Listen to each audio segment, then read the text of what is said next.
2005年，总统杯健美健身锦标赛72岁的糖尿病卫教师林瑞珠摕到70岁这组的冠军，伊用家己做的鼓舞病人来固定运动，保持健康。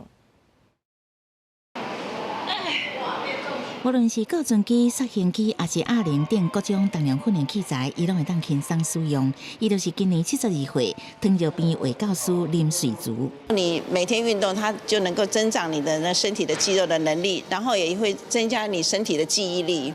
林瑞珠因为是3种护理卫教师，定定交代病人爱加运动，唔来当控制三高，也可以当预防以后得到失智失灵的风险。不过真正有照做病人无偌济。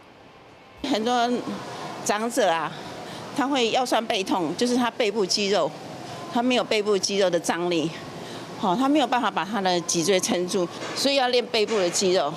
4年前，林瑞珠有机会接触重训，伊逐工拢去健身房做各种筋膜训练，佮搭配健康饮食。无想90短短1个月，伊的体重降低，体态嘛更较少年。健身教练鼓励伊参加健美比赛，通鼓励病人买当接做运动。伫2025年全国总统杯健美健身锦标赛，林瑞珠就摕到70岁组的冠军。原型食物，然后少精致的淀粉类、碳水化合物少，那尽量以原型食物。那它这个短1个月，这个很大的差异性就是吃对。我已经开始跑步，就是跑步了1年的时间。那这个魏教师有跟我分享说，其实重量训练对于这个糖尿病是蛮好的，所以我在思考说，应该要把重训加进去。林瑞珠的先生是内科诊所医师陈炳坚，伊一直伫社区推销健保署的慢性病防治计划。伊表示，超高龄社会来筋肉无力是重要的健康议题，因为长辈筋肉量甲力头对年纪会慢慢流失。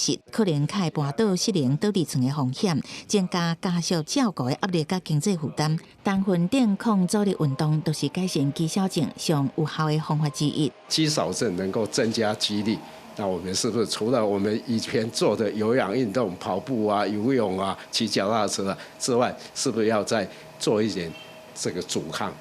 你能够很健康的生活，那就只有靠你的运动了。只有运动可以。 像我们老师讲的，那重训可以逆龄，我觉得我自己是逆龄了啦。结出金马线条甲乐观的笑容，虽然已经有5个孙仔，不过林瑞珠外表看起来也是真少年，看袂出来实际年纪。孙仔笑伊是心力女超人。林瑞珠讲，运动永远袂伤慢，若有信心，逐工练就会当延慢变老，活得更较长岁数，嘛活得更较健康。记者采访报道。